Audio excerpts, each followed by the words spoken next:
এর সরসজ্জায় ভীষ্ম যে শুয়েছিলেন তার প্রতিটি রোমকূপ তীরে বিদ্ধ হয়ে এফোড় ওফোড় হয়ে গিয়েছে। একটা মশক কামড়ালে তার সাময়িক যন্ত্রণা আমরা পারি না সহ্য করতে, সেখানে এত যন্ত্রণা তিনি সহ্য করছেন কেন? বললে কৃষ্ণ নাম আর কৃষ্ণ ভজনের ফলে এমন মানসিক বল তিনি উপলব্ধি করেছেন যে শারীরিক দুঃখের অনুভূতি তার আর নেই।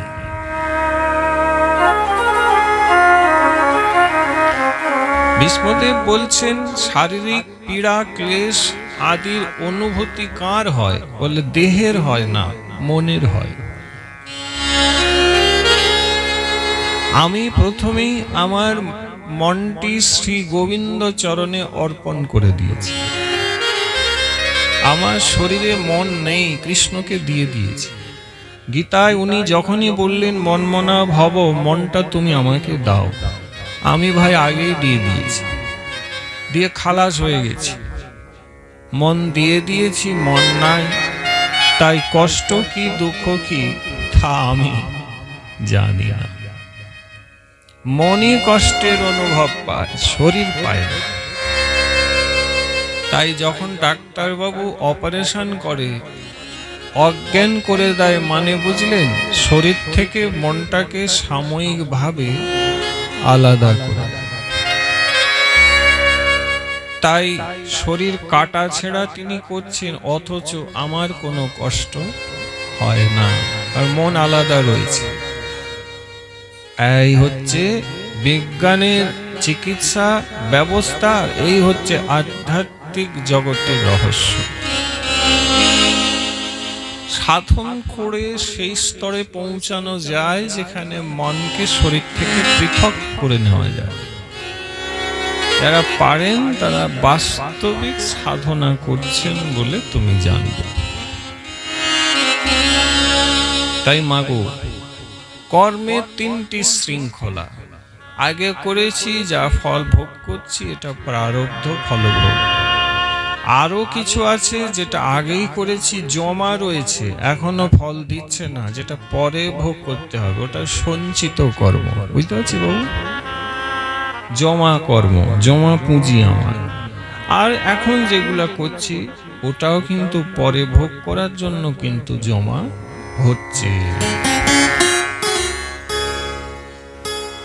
গীতায় ভগবান বললেন, আমার কথা নয়, তিনি বলছেন অবশ্যমেব ভোক্তব্যং।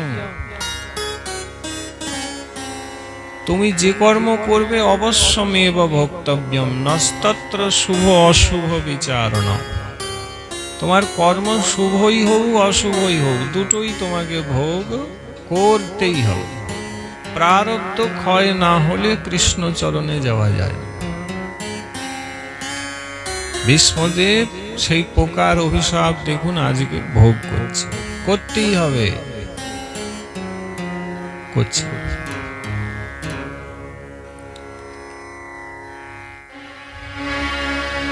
দ্রৌপদীর বিষয়বস্তু আর ভীষ্মের বিষয়বস্তুটা থেকে গেল।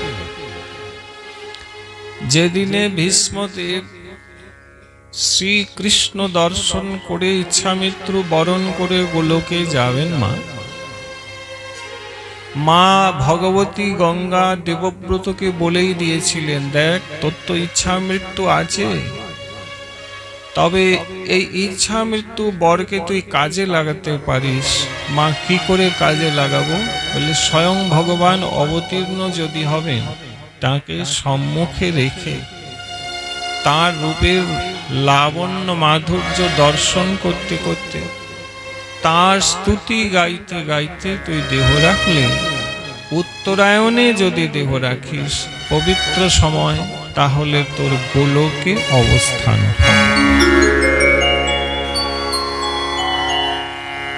বাবা, সূর্যের দুটি গতি হয়, এক দক্ষিণায়ন, একটি হচ্ছে উত্তরায়ণ। এই যে সংক্রান্তি আসছে না, যেদিনে পিঠে পুলি, পিঠে খাবে মা, ও হ্যাঁ বা খুব ভালো, ওই দিন থেকে সূর্যে উত্তরায়ণ গতি হয়ে যায়। ভীষ্মদেব 8ই মাঘ বলা হয়, যে দিনে তিনি উত্তরায়ণ সময়ে ভগবানকে দর্শন করতে করতে গোলকে গিয়ে ভীষ্মদেব এই জগতে 145 বৎসর প্রকট ছিল। মাঘ মাসে শুক্লপক্ষের অষ্টমী তিথিতে ভীষ্মদেব মহাপ্রয়াণ করেছেন। উত্তরায়ণ শুরু যদি এই সময়কে পবিত্র বলা হয়, দক্ষিণায়নের সময় দেহত্যাগের জন্য পবিত্র বলা হয়নি শাস্ত্রে লেখা। তাহলে প্রশ্ন, ওই যারা দক্ষিণায়নে মানে আমার মতন পাপী যারা যখন মরবে আর কি, তার কি গতি হবে দক্ষিণায় যদি মরে যায়? দেখেন মা, এগুলি যারা অভক্ত সাধারণ জীব ভজন করে না কর্মী, তাদের ক্ষেত্রেই বলা হলো। কিন্তু যারা দীক্ষিত কৃষ্ণ ভক্ত কৃষ্ণ নাম করে, তারা যেদিনেই দেহ রাখবেন জানবেন সেদিনই উত্তরায়ণ। খোলাখুলি সব না বললে আপনি গুলিয়ে ফেলবেন, তাহলে উত্তরায়ণে যে বললেন আমি তো উত্তরায়ণে যাবো না মনে হচ্ছে, তাহলে আমার কি হবে? মানে যা দিনকাল এসছে বাবা, গুছিয়ে খুলে সবটাই বলতাম, নাহলে কিছুদিন এটা বললেন না দক্ষিণায়ন, তাহলে আমি মরলে আমার কি হবে? মানে এখন যা যুগ এসছে, এবারে হাতে খড়ির মতন করে পাঠ করতে হবে, তা নাহলে প্রশ্ন থেকে সেদিন চলে গেল যে একটু বললেই বুঝে যাবে, প্রেম সে বুঝে। ভক্তের জন্য বলা হয়নি এটি, অভক্ত সাধারণ জীবের জন্য বলা হয়েছে। ভীষ্মদেব যখন খুশি যেতে পারেন, যখনই যাবেন ভগবান তার সম্মুখে এসে দাঁড়াবে, বুঝেছ? তবে হ্যাঁ, উত্তরায়ণ সময়টা বড় পবিত্র। হ্যাঁ, সংক্রান্তি থেকে উত্তরায়ণ শুরু হয়ে যায়, ওই জন্য ওই দিন বিশেষ পূজন করতে হয়, ঠাকুরের বিশেষ পূজা অর্চনা, হ্যাঁ, শুকনো দ্রব্যাদি নির্মাণ করে বিশেষ মঙ্গলা আরতি, নদী স্নানের তো বিরাট মহিমা আছে, তিল দান, তুলসী দান, সাধু সেবা, বৈষ্ণব সেবা, হরিনাম গ্রহণ, আহা হা হা, বিরাট মহিমা, বিরাট মহিমা মা, বিশাল মহিমা। একবার বলো হরে কৃষ্ণ।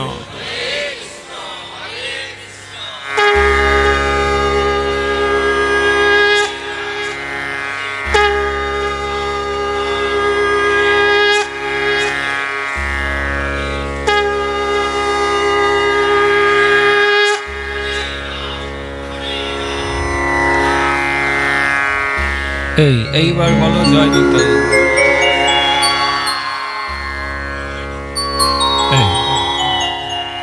তাহলে সুধী ভক্ত মণ্ডলী, তীরের সরসজ্জায় ভগবান শ্রী গোবিন্দ যুদ্ধের সমাপ্তির পরেও হস্তিনাপুরেই রয়েছেন। একদিন যুধিষ্ঠিরজি মহারাজ মোহগ্রস্ত যুদ্ধের পরে হয়ে গেলেন। যুধিষ্ঠিরজি বলে উঠলেন যে যুদ্ধে আমার আত্মীয় স্বজন মরেছে, রক্তের বন্যা বয়ে গিয়েছে, যে যুদ্ধে এত হানাহানি, এত হত্যা, এত অত্যাচার, সেই রক্তমাখা সিংহাসনে বসতে আমি চাই না, আমি বসবো না। যুধিষ্ঠিরের মোহ হয়ে গেল। একে কি বলা হয়? কি বলা হয়? মোহ। মোহ মানে কি মা? মোহ মানে কি? এগিয়ে আসেন, একটু বসে পড়বে, একটু এগিয়ে আসেন তো জায়গা হয়ে যাবে, একটু এগিয়ে আসো, এগিয়ে আসো, সবাই বসে পড়বেন তো, এগিয়ে আসেন মা, একটু এগিয়ে আসেন, কেউ এগাতে চায় না, এগান না, আর একটু তো আধ ঘন্টা, তোরা এগিয়ে আয় না, এই যে জায়গাটা খালি আছে একটু এগিয়ে আয় না।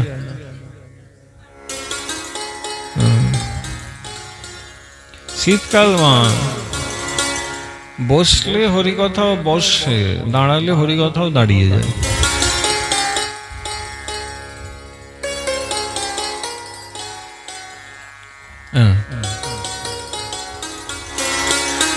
বলো জয় রাধে।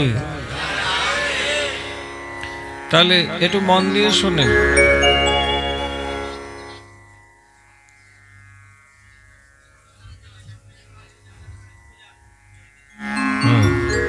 কথা বলবেন না বাবা, কথাটা বন্ধ রাখবেন। তো মা, যুধিষ্ঠিরের মোহ হয়ে গেল। মোহ মানে কি বলতো? মোহ মানে হচ্ছে, মোহ মানে লোভ, মোহ মানে অজ্ঞানতা, মোহ মানে লোভ আলাদা। অজ্ঞানতা মানে কি? ও কখন জানি না তাই কি বলে? না না না, অজ্ঞানতা মানে যে আত্মাকে আজও জানতে পারলো না, যে তার কার অংশ জানবে, তার মোহ আছে। অনিত্য বস্তুতে নিত্য জ্ঞান এবং নিত্য বস্তুতে অনিত্য জ্ঞান তুমি জানবে, একেই মোহ বলা হয়। আচার্য বললেন মোহ দূর হবে কি করে? বললে যদি ইষ্ট চিন্তন করতে পারো। ওহ, কথা বন্ধ করবেন না কিছুতেই মাগো। আমি একটু ভাবি ভালো পাঠ করব, একটু ভালো স্ট্যান্ডার্ড করব, কিন্তু করতে দিবেনি তোমরা, প্রেম সে বলি। আমারই দুর্ভাগ্য। মুখই বন্ধ করছো নি, 5 বার বললাম প্রথম থেকে। আমার অসুবিধা হয়। আগে আসবেন না, আগে তো আসবেন না, পরে এলে তো হট্টগোল হবে। আগে আসুন না। কাল যে জয় দিলেন যে পাঠের আগে আসবো, অনেকেই তো আগে এলেন না। কেন কেন এলেন না?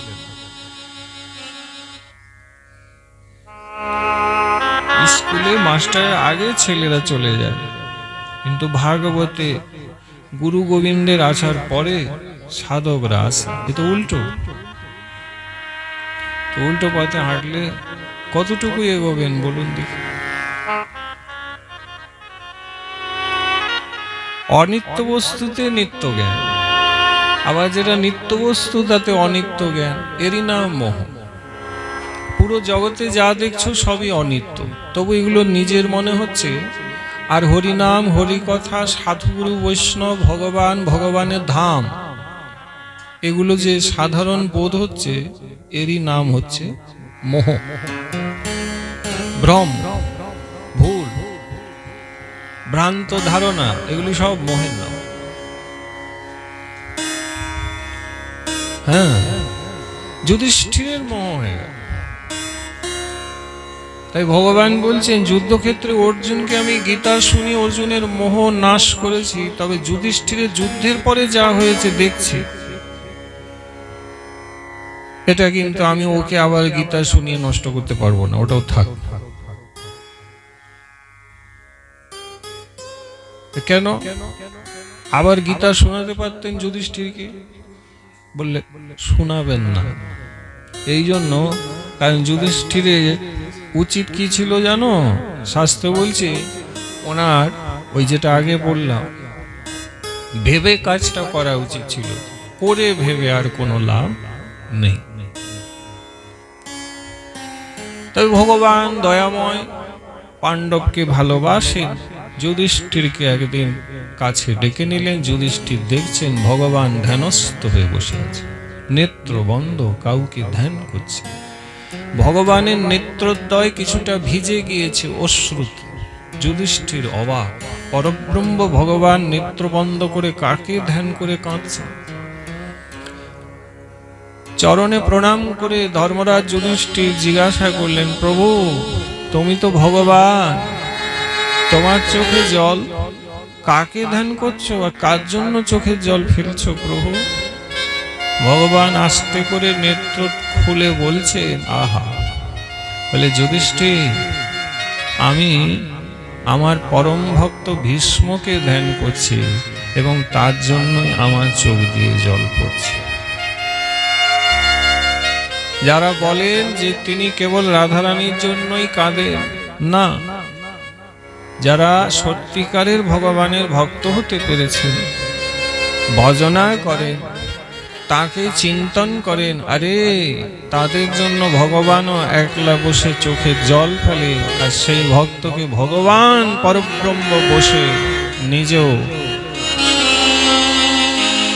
নিজেও ধ্যান করে। বুঝলেন? নিয়ম তো তাই। কিসের নিয়ম? ভালোবাসা একদিক দিয়ে হয় না মাগো, ভালোবাসা দুই দিক দিয়ে। তাই ভক্ত ভগবানকে ভালোবাসেন এটা যথেষ্ট নয়, এইবারে ভগবানকেও ভক্তকে ভালোবাসতে হবে, তবেই ভালোবাসাটি পূর্ণ হবে। ভগবান বলছে আমি রাজি। যে যথা মাং প্রপদ্যন্তে তাংস তথৈব ভজাম্যহম। আমি তো বলেইছি তুমি আমাকে ভজলে, আমাকে ভালোবাসলে, আমিও তোমাকে ভজবো, অর্থাৎ আমিও তোমাকে ভালোবাসবো। তুমি ভালো আমাকে একবার দিশে তো দেখো। প্রভু আমার তো কিছু নেই, আমি কি দিয়ে ভালোবাসবো? কেন? তুলসী পাতার এক গণ্ড জল দিয়ে দাও, তাতেই আমি ভালোবাসা তোমার নিয়ে নেব। ভক্ত বললে প্রভু যদি তুলসী পাতাও নাও পাওয়া যায়, অনেক সময় তো পাওয়া যায় না, তখন কি করবো? বলে তখন চোখ দিয়ে দুফোঁটা জল দিয়ে দাও, আমি সেটাই নিয়ে।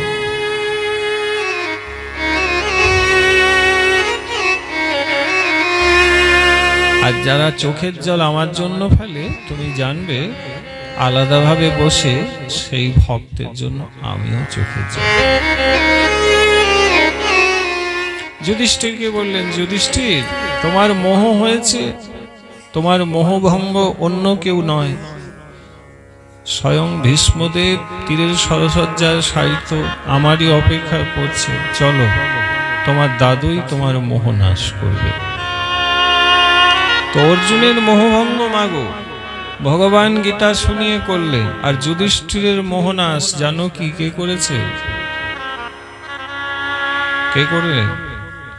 ভীষ্মদেব।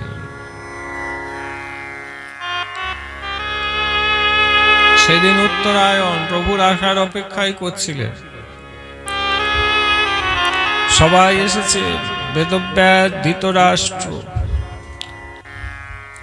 গান্ধারী মাতা কুন্তী, বিদুরজি মহারাজ, পঞ্চপাণ্ডব, দ্রৌপদী, ভগবান শ্রীকৃষ্ণচন্দ্র এসেছেন যুদ্ধক্ষেত্রে। দেখছেন ভীষ্মদেব তীরের সরসজ্জায় শায়িত রয়েছে।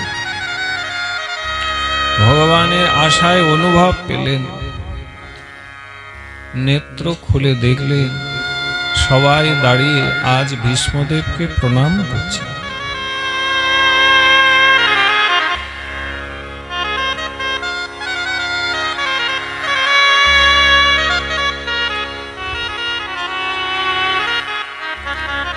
ভক্ত হলে না মা, অন্তিমে দুটো জিনিসের মধ্যে একটা তো হবেই, যদি ভক্ত হতে পারে। কি?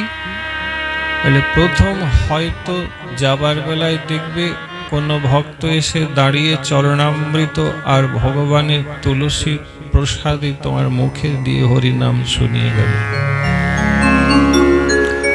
কিংবা খুব ভাগ্য থাকলে অনুভব করবে যে স্বয়ং ভগবানের সামনে দাঁড়িয়ে আছে আর বলছে চল তোকে সঙ্গে আমার নিত্য ধামে নিয়ে যাব।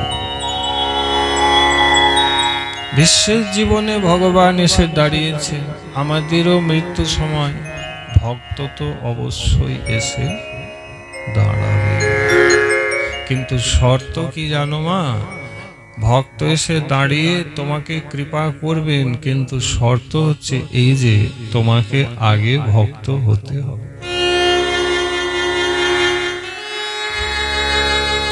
ভক্ত যার হাতে মালা আছে, যার মুখে হরিনাম আছে, সে কলিযুগে ভক্ত।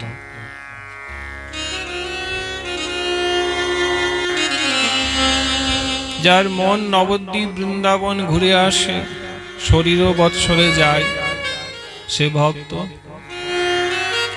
যার মুখে অপবিত্র কুখাদ্য নেই, কেবল ভগবানের প্রসাদ রয়েছে, তুমি জানবে সে ভক্ত। গলায় তুলসীর মালা রয়েছে, যে একাদশী ব্রত করে, যার গুরু দীক্ষা, কপালে গুরুদেবের দেওয়ার তিলক রয়েছে, তুমি জানবে সে ভক্ত। বলছি এদের জীবনে অন্তিমে ভক্ত এসে নিশ্চয়ই দাঁড়াবে, নিশ্চয়ই দাঁড়াবে। লেখা আছে, হ্যাঁ, গরুর পুরাণে লেখা আছে, ভক্তি করলে অন্তিমে ভগবানের কৃপা হবেই হবে। হয় তিনি নিজে আসবেন, নয় তার কোনো প্রিয় ভক্তকে তোমাকে আনতে পাঠিয়ে দিল।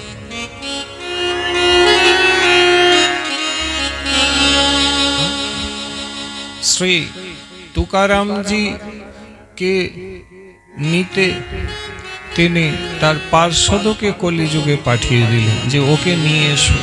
ভক্ত বৈকুণ্ঠে গেলেন তুকারামজি। আর গজরাজকে নিতে তিনি নিজেই গরুড়ে চড়ে অন্তিম সময়ে চলে এলেন। গজরাজকে কুমির থেকে উদ্ধার করে নিজের বৈকুণ্ঠ ধামে তিনি নিজেই নিয়ে গেলেন। কখনো পার্ষদকে পাঠান, কখনো নিজেই আসে। ভজন করে দেখুন মা, সাধন করে দেখুন। সংসারে সবার চেষ্টা আমি উচ্চ শিক্ষিত হব, আমি ব্যারিস্টার, উকিল, ডাক্তার হব, আমি লব্ধ প্রতিষ্ঠিত হব। ভাগবত শাস্ত্র বলছেন এসব ছাড়ুন, বহু জন্ম এগুলি করেছেন, কিচ্ছু লাভের লাভ হয়নি, আবার মরে জন্ম নিয়েছেন। একবার সাধক হয়ে যান, একবার কৃষ্ণ ভক্ত হয়ে যান, কীর্তিটা আপনার অমর হয়ে যাবে, আর মরে গিয়ে আর আসবেন না, ভগবানের কাছে চলে যাবেন।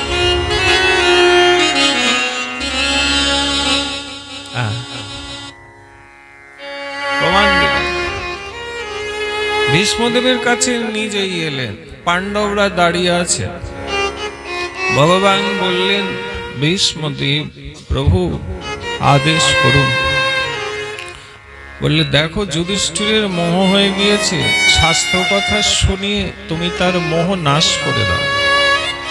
তখন ভীষ্মদেব যুধিষ্ঠিরকে সকল শাস্ত্র শোনালেন। তাত্ত্বিক শাস্ত্রের সিদ্ধান্তগুলি জানিয়ে তিনি যুধিষ্ঠিরের মোহকে আজ নাশ করে দিয়েছেন।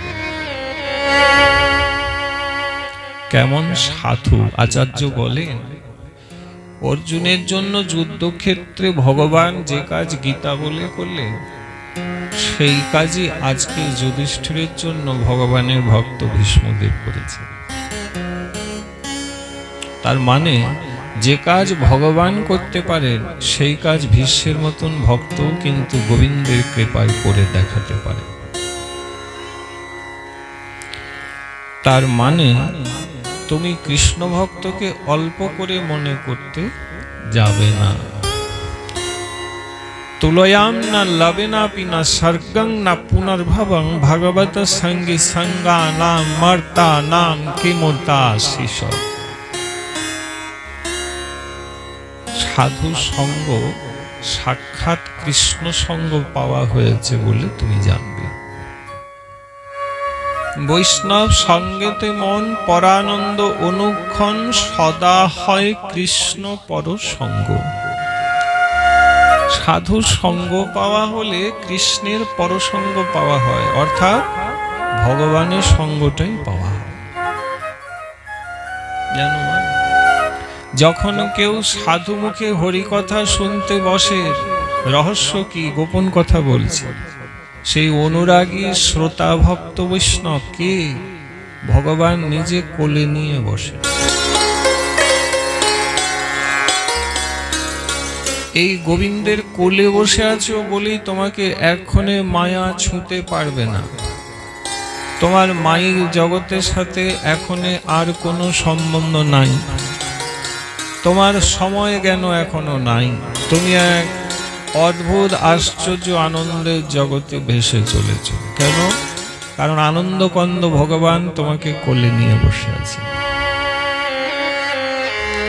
এই জন্য তোমার একটা আলাদা আনন্দের উপলব্ধি এখন হচ্ছে। পাঠের বিশ্রামের পরেই তিনি কোল থেকে নামিয়ে দিলেন। কেন রাখবেন না আর কোলে? বললেন রাখতেন যদি সেই কথাগুলি আবার আবৃত্তি করতে পারতাম, কিন্তু আমি তো পাঠের বিশ্রামের পরেই খাওয়া দাওয়া করে হই হই করে ঘরে চলে যাব। কি হলো, কি বলা হলো আর তো ভাবি না, তাই কোল থেকে তিনি নামিয়ে দেন।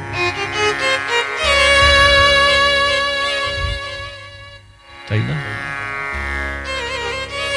মনে রাখলে কোলেই রাখবেন, ভুলে গেলে তো রাখতে পারে না।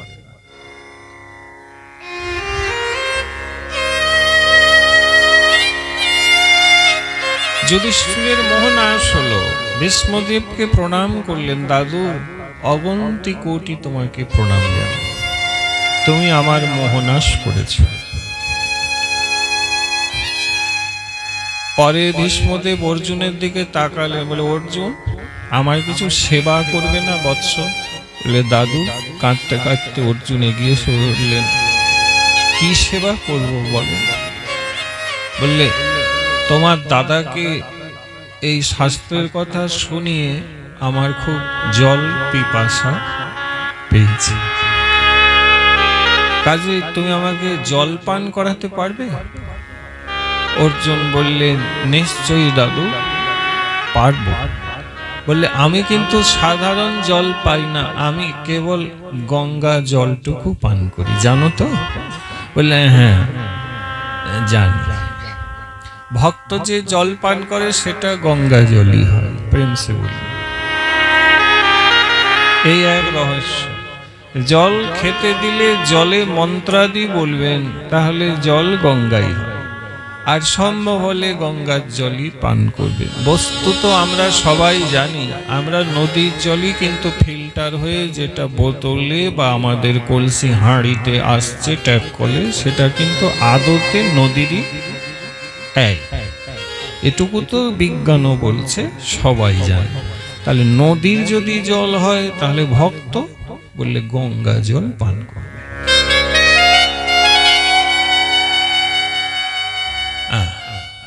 ভজনের কুটিনাটিটা ধরতে হবে বাবা। জলটাও কিন্তু এই প্রকারে ভীষ্মদেব বললেন, অর্জুন গঙ্গা জলই পান করি। বললে নিশ্চয়ই পারবো, আপনি আশীর্বাদ করুন। এই বলে নরম মাটিতে অর্জুন একটি বাণ ছুঁড়লেন, চালালেন, সঙ্গে সঙ্গে স্থানটি গর্ত হয়ে গেল, আর পিচকারির মতন জল বেরিয়ে এলো, এবং শায়িত ভীষ্মদেবের কণ্ঠে সেই অমৃত গঙ্গা আজ প্রবেশ করে গেল।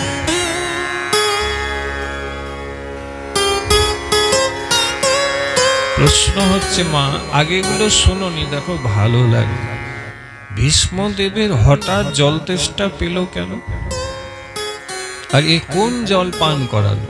ভীষ্মদেব বলছেন, শুধু গঙ্গা জল পাইনি, আমি কৃষ্ণের চরণামৃত পান করলাম। কি করে? বলে অর্জুন কৃষ্ণের চরণেই থাকে, অর্জুন শ্রীকৃষ্ণ চরণের নিয়মিত সেবা করে, আমি দাদু জানি।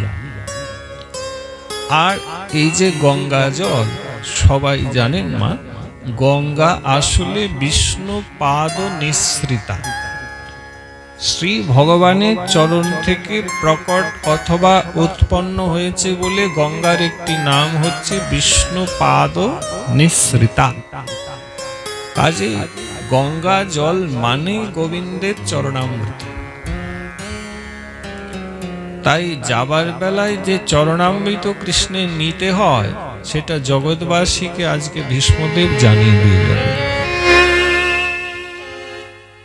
কেউ যদি ঘরে মরতে বসেছি ধরুন দিচ্ছে না, তাহলে আগেই বলে দিবেন, হ্যাঁ রে মরার সময় একটু অন্তত চরণামৃত দিব। কারণ উঠার ক্ষমতা তো থাকবে না, আগে থেকে বলে রাখা ভালো। তারা যারা সুস্থ আছে তারা দিবে, না হলে সবই গেল। ওটা চরণামৃতই ছিল। যখন যুধিষ্ঠিরকে ভীষ্মদেব যুদ্ধের পরে জ্ঞানাদি দান করলেন, ঠিক তারপরে দাঁড়িয়েছিল দ্রৌপদী যাজ্ঞসেনী। যজ্ঞের ভূমি থেকে প্রকট হয়েছে, তাই যজ্ঞসেনী বলা হয়, যাজ্ঞসেনী। ভগবান ভালোবেসে ওর আরেকটা নাম দিয়েছেন কৃষ্ণা।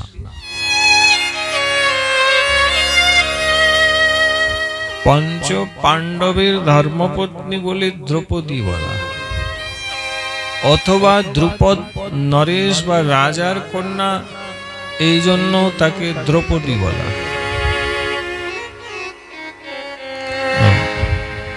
ধর্ম সংস্থাপনে যিনি ভগবানকে সাহায্য করবেন, এই জন্য তাকে পাঞ্চালীও বলা হয়।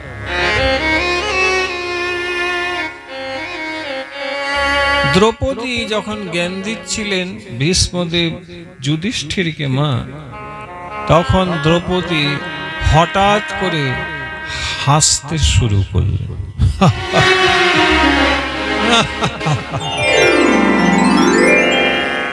দ্রৌপদী হাসছে, যেখানে গুরু গম্ভীর কথা হচ্ছে দ্রৌপদী হাসছেন দেখে সাহিত্য ভীষ্মদেব জিজ্ঞাসা করলেন, হ্যাঁ রে মা, তুই হাসছিস কেন?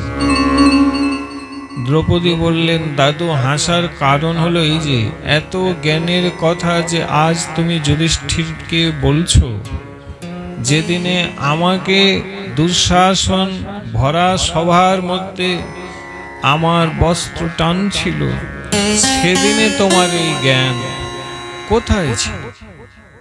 তাই আমি হাসছি। ভীষ্মদেব কি বলছেন মা শোনো। ভীষ্মদেব বলছে, দেখ মা, সেই দোষে দোষী হয়েই তো আজ অপরাধী হয়ে দেখ তোর দাদু তীরের সরসজ্জায় শুয়ে পড়েছে। সেই ভুলের খেসারত আজ আমি দিচ্ছি, ওটা একটু আগেই বললাম। আর ওই ভুলটা দেখ মা, আমি জেনে শুনে করিনি, অজান্তে হয়েছে। তবে দোষ কোথায় করেছি জানিস মা? কোথায় করেছেন আপনি দোষ শুনি? আমি পায়ে ধরলাম, আমাকে রক্ষা যে করলেন না। দেখ মা, ওই অপবিত্র দুর্যোধনের ডাল ভাত আর লবণ খেয়ে আমার মনটা অশুদ্ধ হয়ে গিয়েছিল। কাজেই কর্তব্য বা অকর্তব্য কি, কর্ম বা অকর্ম কি, এগুলো বিচার করার ক্ষমতা পাপীর অন্ন খাওয়াতে আমি ভুল করে ফেলেছি। মানে অসৎ ব্যক্তির অন্ন খেলে মন কিন্তু ময়লা হবে। এটা এখানে পাওয়া গেল, চরণামৃতের পরে এটা পাওয়া গেল, তাই বলছি। তাই এদেরকে আমি বলি, সবাইকেই বলছি, জিভার লালসাতে খুব বেশি করে কোথাও খেতে যাবে না। বেশি সাধক খেলে তার ভজন অনিবার্য রূপে কিন্তু খর্ব হবে, নষ্ট হবে।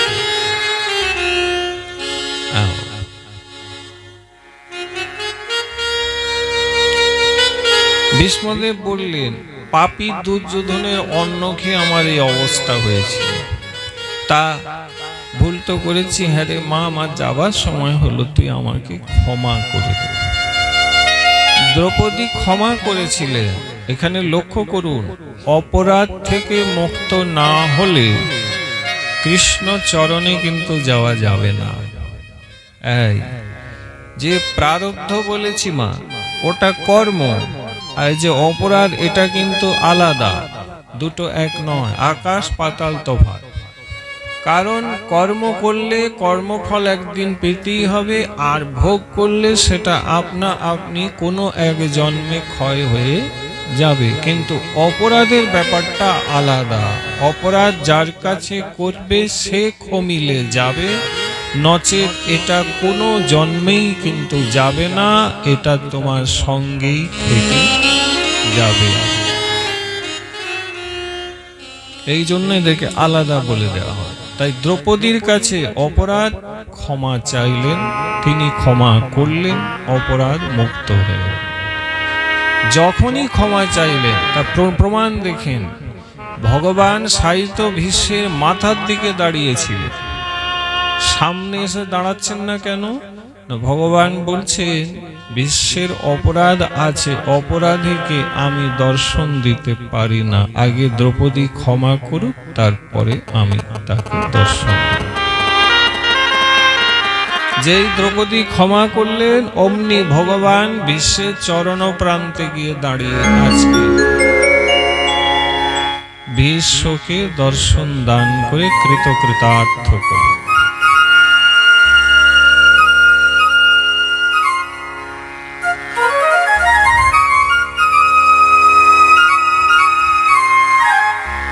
যখন দাঁড়ালেন, অষ্টবসুর মধ্যে অন্যতম ইনি তখন অনেক ভগবানের লীলা ভীষ্মদেব চিন্তন করছে। কিভাবে মায়ের কাছ থেকে জেনেছিল স্বয়ং ভগবান দাপরে অবতীর্ণ হচ্ছেন, কিভাবে ভীষ্মদেব মাতা কুন্তী যিনি ব্রজে থেকেছিলেন গোপালের লীলা নিজে চোখে দেখেছিলেন, কুন্তী মাতার কাছে গোপালের লীলাদি শ্রবণ করতেন। হরিকথা শ্রবণে ওনার প্রথম থেকেই রুচি ছিল। হ্যাঁ, সেই সব কথা চিন্তা করছেন আর অশ্রু ফেলছেন। ভগবান দাঁড়িয়ে আছেন, বিশ্বদেব তাকিয়ে আছেন। আবার পরবর্তীতে পাণ্ডবদের লাক্ষাগৃহে পুড়িয়ে মারার সময় কিভাবে তিনি ছুটে এলেন এবং বিদুরের পরামর্শে লাক্ষাগৃহের থেকে পাণ্ডবকে ভক্তকে তিনি রক্ষা করলেন। ভাবছেন তিনি।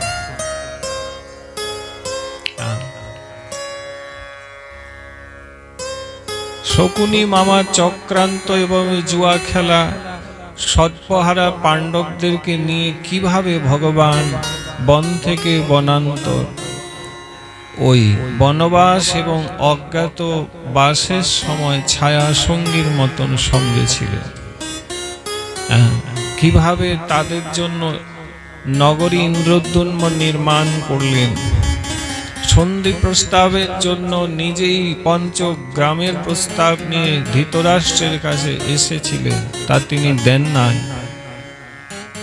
পরবর্তীতে যুদ্ধ যাতে না হয় তার সমস্ত চেষ্টা করেও ব্যর্থ হয়েও কিভাবে তিনি যুদ্ধক্ষেত্রে ধর্মযুদ্ধ করেছিলেন, ভীষ্মদেব তাই শুয়ে শুয়ে চিন্তা করছে। যুদ্ধের সময় ভীষ্মদেব মাগো শ্রীমদ্ ভাগবতের প্রথম স্কন্দের 9ম অধ্যায়, ভাগবতের প্রথম স্তুতির পরে যে দ্বিতীয় বিখ্যাত স্তুতিটি রয়েছে সেটাই হচ্ছে ভীষ্মদেবের স্তুতি।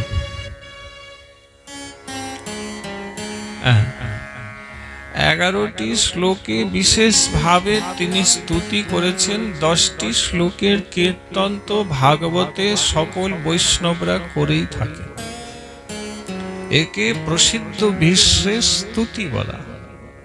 এই স্তুতি পাঠ কীর্তন করলে লাভ হবে এই যে অন্তিম সময়ে দেহরক্ষার সময় আর কি, ওই যেটা বললাম, স্তুতি যারা পাঠ কীর্তন করবে অথবা শুনবে, যাবার বেলায় তাদের ভাগ্যে তাদের জিহ্বাতে ভগবান নাম অনায়াসে উচ্চারিত হয়ে যাবে।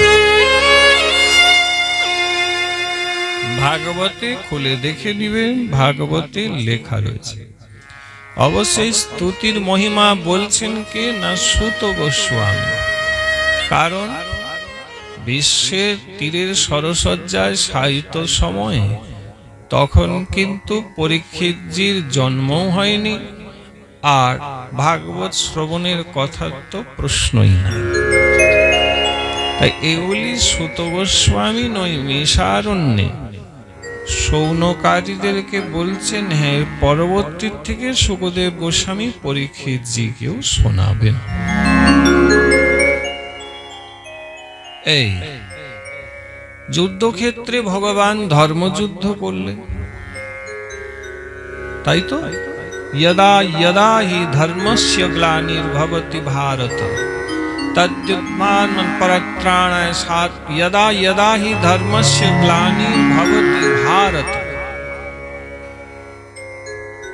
যখনই ধর্মের গ্লানি হবে, পরিত্রাণায় সাধূনাম বিনাশায় চ দুষ্কৃতাম ধর্ম সংস্থাপনার্থায় সম্ভবামি যুগে যুগে। ধর্ম সংস্থাপনার্থায়, ধর্ম সংস্থাপনের জন্য আমার যুগে যুগে অবতার হয়ে থাকে। বেশ বিশ্ব চিন্তন করছেন শুয়ে শুয়ে কৃষ্ণ লীলা, মনে করছেন সেদিনে যুদ্ধ আরম্ভের সময় কিভাবে ভগবান ভকত বৎসল হয়ে শুয়েছিলেন, আর যুদ্ধের আগে কিছু চাইতে একদিকে দুর্যোধন আর একদিকে অর্জুন দুজনেই প্রভুর কাছে এসে উপস্থিত, তাই তো? ভগবান নেত্র বন্ধ করে শুয়ে আছে, আগে দুর্যোধন এলো, কিন্তু দেখছেন শুয়ে আছে, মুশকিল ব্যাপার, কি করে কি বলবো, তাই প্রভুর মস্তকের কাছে গিয়ে দুর্যোধন বসে গেল, আর অর্জুন পরে এসলো, এসে করছে কি প্রভুর চরণ প্রান্তে গিয়ে প্রণাম মুদ্রাতে বসে থাকে। যেই অর্জুন চরণ প্রান্তে এসে বসেছে অমনি ধরপড় করে ভগবান উঠে অর্জুনের দিকে প্রথম তাকিয়েছে। দুর্যোধন চমকে গিয়ে বললেন, একই প্রভু, আমি অর্জুনের আগে এসেছি আর তুমি আগে অর্জুনকে দেখলে কেন, আমাকে দেখলে না কেন?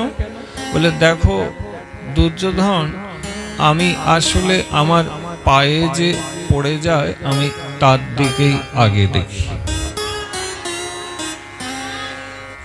আমার মাথার দিকে যে বসে তার দিকে আমি আগে তাকাই না।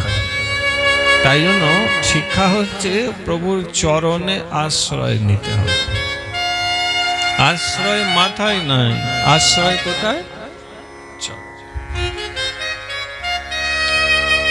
তা ভীষ্মদেব এগুলি শ্রবণ করছেন, নিজে নিজে কীর্তন করছেন।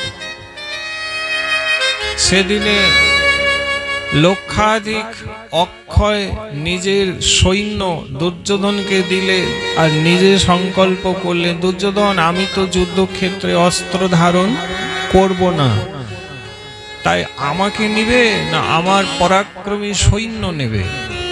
ঠিক করো তুমি, যেটা নিবে তাই দেব। দুর্যোধন অবুঝ ভক্ত তো নয় মা, তাই ভগবানকে ছেড়ে ভগবানের থেকে জিনিস নিয়ে ঘরে চলে গেল। কিন্তু শাস্ত্র বলেন কি, নিতে হলে ভগবানকেই নাও, ভগবানের কাছ থেকে কিছু নিতে যেও না, নিলে তুমি ঠকে যাও। অর্জুনকে ভগবান বললে, অর্জুন তাহলে এবার তুমি বলো, ও তো আমার অক্ষয় সৈন্য নিয়ে গেল, তুমি কি নিবে? অর্জুন বললেন, প্রভু মা আমাকে বলেইছে শ্রী গোবিন্দ ছাড়া আর কাউকে নিবি না, শুধু শ্রী গোবিন্দকে সঙ্গে রাখ, তোর সব হয়ে যাবে।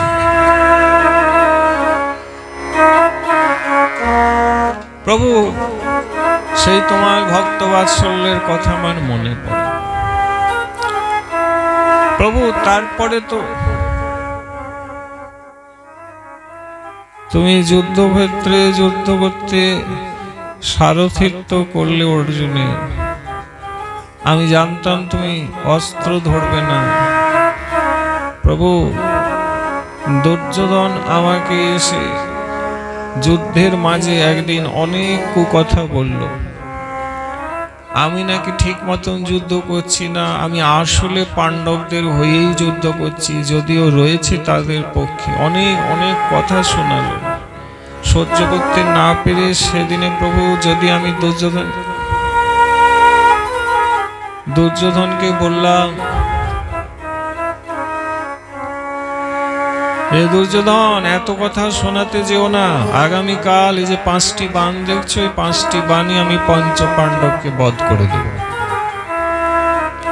প্রভু আমি তো সংকল্প করলাম আগামী দিনের যুদ্ধে পাণ্ডবকে আমি বধ করব, তবে আমি জানতাম যার সাথে তুমি রয়েছো তাদেরকে মেরে ফেলা কারুরই পক্ষে সম্ভব নয়।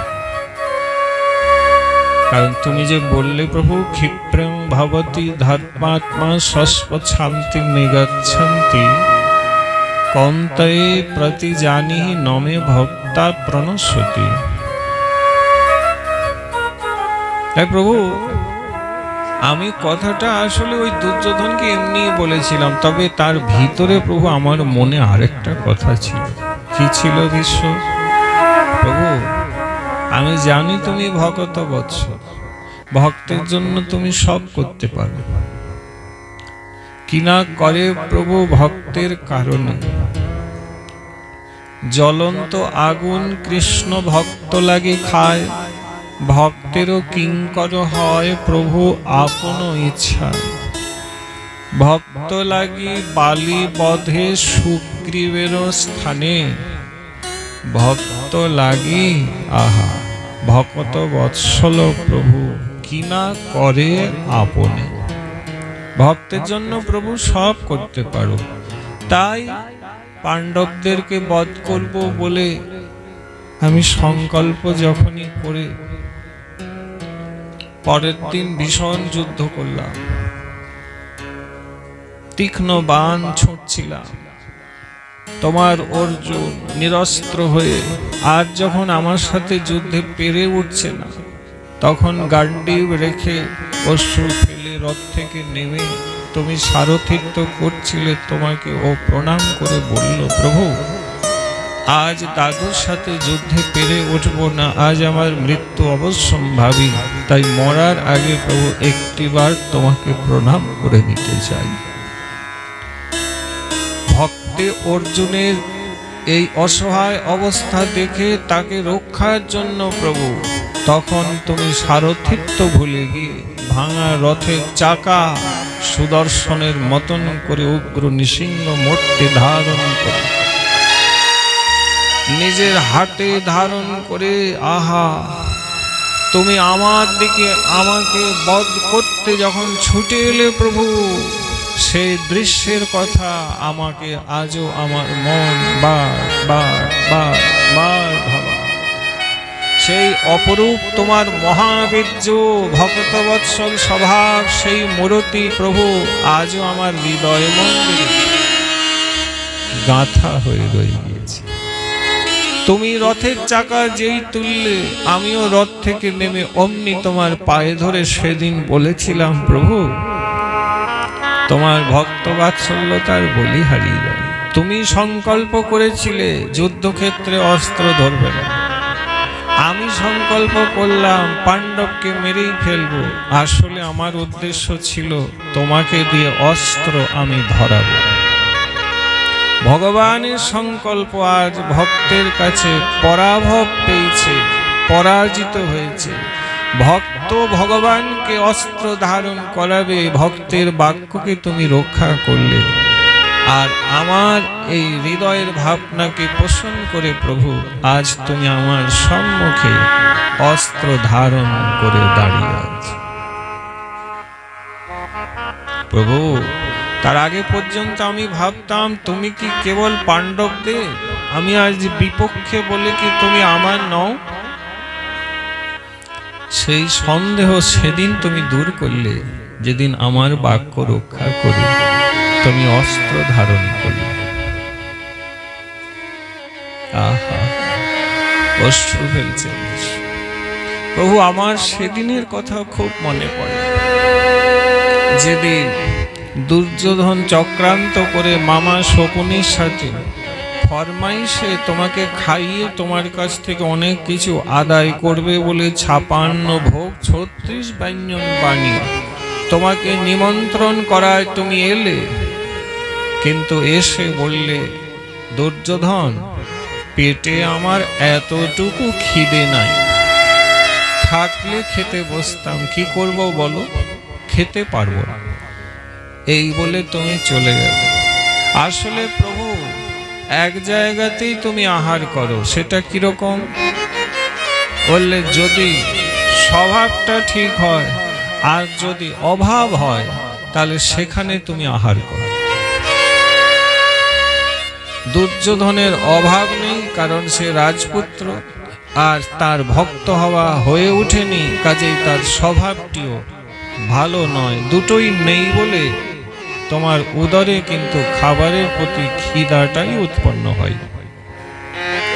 কিন্তু উপাস দিয়ে ছুটে যখন তুমি আহা ভাই বিদুর তার বাড়িতে গেলে অমনি তোমার এমন খিদে পেল, কারণ ওখানে অভাবও ছিল, দাসী পুত্র, আর তোমাতে ভক্তি ছিল, অর্থাৎ স্বভাবটাও ছিল, দুই ছিল বলে তুমি খিদে পেয়ে ছুটে গেলে আর আমার ভাইয়ের স্ত্রী বিদুরানীকে বললে, মা গো, খুব খিদে পেয়েছে, কিছু খেতে দাও। সেখানে তিনিও এমন তোমাকে ভালোবেসে ফেললে, হঠাৎ করে এসে খিদে পেয়েছে বলায়, পরে তো শাক অন্ন দিল, তাও খেয়েছ, কিন্তু তখন দিয়েছিল কি? আশ্চর্য ব্যাপার প্রভু, ভাবলে অবাক হই। কলা, পাকা কলার মধ্যে বিদুরানী ভাবাবিষ্ট হয়ে মাতৃবৎ তোমাকে করেছে কি?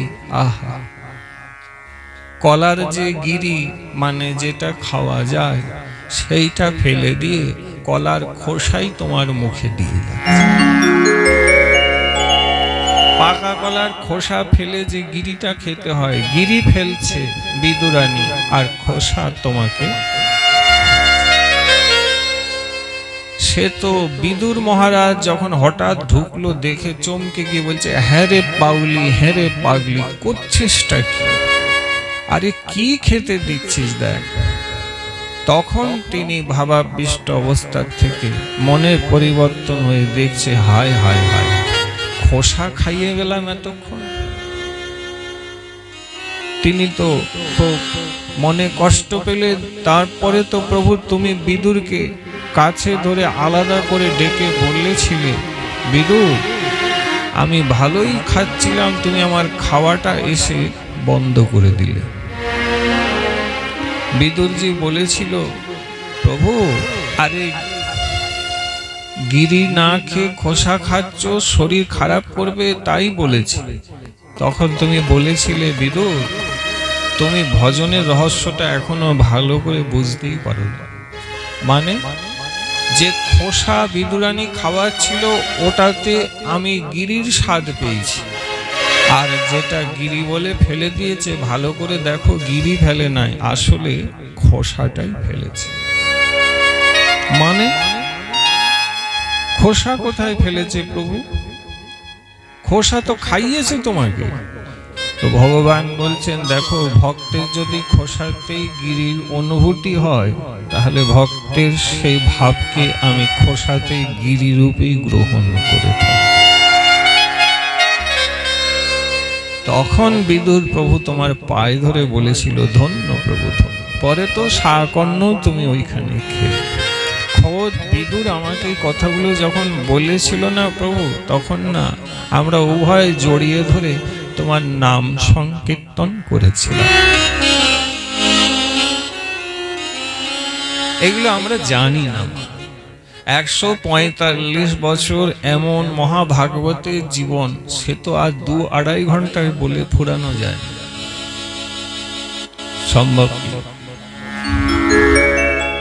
সম্ভব নয় প্রভু। পরে যুদ্ধক্ষেত্রে সেদিনের কথা মনে পড়ে। আমি যদি বললাম পাণ্ডবদেরকে বধ করব, সেদিনে শিবিরে যুদ্ধক্ষেত্রে ভোরের দিকে আমি বসে যখন তোমাকে ধ্যান করছিলাম, তখন দুর্যোধনের স্ত্রী প্রতিদিন ভোরে এসে আমাকে প্রণাম করত। সেদিনও ওই এসেছে মনে করে আমি দেখছি প্রণাম করছে, তো আমি আশীর্বাদ করে বললাম, মারে সৌভাগ্যবতী ভব। যেই বলেছি অমনি ঘোমটা তুলে আমি দেখলাম, হায় হায় হায়, এ তো দ্রৌপদী। হায় দ্রৌপদী, তুই এই সময় আমার শিবিরে এইখানে এসছিস? বললে, হ্যাঁ, আসলে মন চাইলো আজ আপনাকে গিয়ে ভোরে প্রণাম করে আসি, তাই এসেছি। অমনি আমি ঝট করে উঠে দাঁড়িয়ে বললাম, হ্যাঁ রে দ্রৌপদী, তুই যে এখানে আমাকে আজ প্রণাম করতে এসেছিস সেটা আমি বিশ্বাস করি না। আমি মনে করি ভগবান শ্রীকৃষ্ণই তোকে আমার কাছে। কেন? আমি সংকল্প নিয়েছি আগামীকালের যুদ্ধে পাণ্ডব বধ করব। তাই তোকে ঘোমটা দিয়ে পাঠিয়ে প্রণাম করি আমার কাছ থেকে আশীর্বাদটা নিয়ে নিল। সৌভাগ্যবতী ভব মানে তোর স্বামীদের মৃত্যু, এটা তোর কাজ নয়। এই যুক্তি যদি কেউ তোকে দিতে পারে সে গোবিন্দ ভগবান। বল সে কোথায়? বলে না আমি একা এসছি। বলে হতে পারে না, আমি ভক্ত, আমি জানি আমার প্রভুর লীলা। বলে সে বাইরে আছে। আমি প্রভু ছুটে শিবিরের বাইরে, তখনও তো ভোর হয়নি, অন্ধকার। আমি গিয়ে কি দেখলাম, তুমি শিবিরের বাইরে কালো কাপড় চাপা দিয়ে দ্রৌপদীর পাদুকা মাথায় দিয়ে শুয়ে আছো। আমার অশ্রু আমি আর তখন ধরে রাখতে পারি।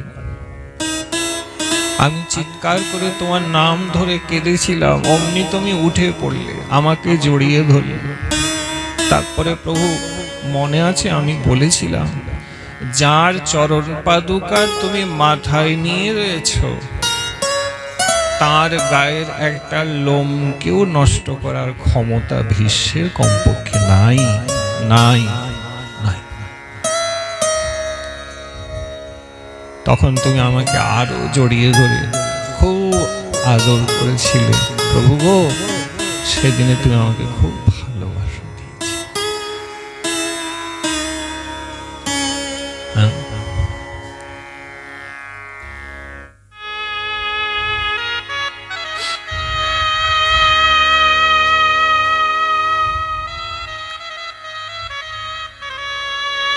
হরে কৃষ্ণ।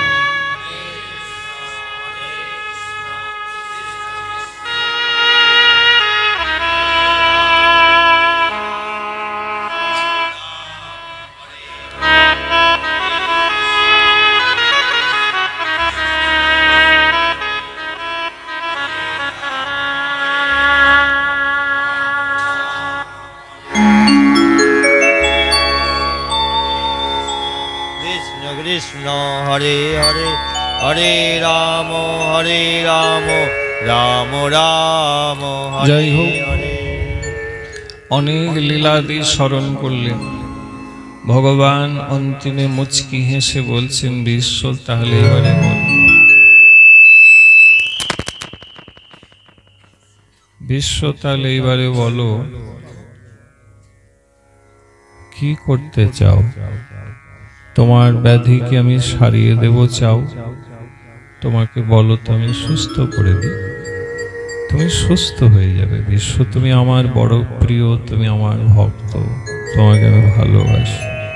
বলো যা চাও তাই করব, সুস্থ করে দেব। বিশ্ব বললেন, প্রভু আমি তো প্রথম থেকেই সুস্থই আছি, অসুস্থ আমার মনটি রয়েছে। তোমার মন অসুস্থ কেন বিশ্ব? বলে প্রভু মনটা তোমাকে আজও দিতে পারিনি, তাই মন অসুস্থ। তা প্রভু এই কৃপা করো, আমি মনটা যেন তোমাকে দিয়ে দিতে পারি। তোমার অভয় চরণে যেন একটু ঠাঁই পাই। সূর্য উত্তরায়ণে গিয়েছে, পবিত্র মাঘ মাস। আহা প্রভু আমি তোমার স্তুতি করব এবং তার সাথে সাথে আমি আমার প্রাণ তোমার চরণে উৎসর্গ করতে চাইব। তখন বিশ্ব ভাগবতের প্রথম স্কন্ধের 9ম অধ্যায়ে বিশ্ব স্তুতি করলেন। আমরা এমনি গাইছি, বিশ্বের স্তুতি শ্রবণ করলে প্রচুর লাভ। বিশ্ব স্তুতি করছে,